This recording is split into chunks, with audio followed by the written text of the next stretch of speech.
నాగలా గర్జించి లేపిన తుఫానం,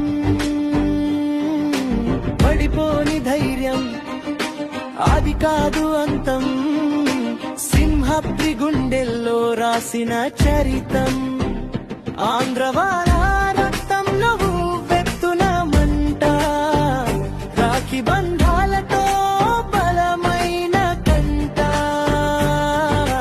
యమదొంగ దాటి వచ్చిన విధి ఆట, కాలానికే నేర్పిన ధైర్య పాఠమట.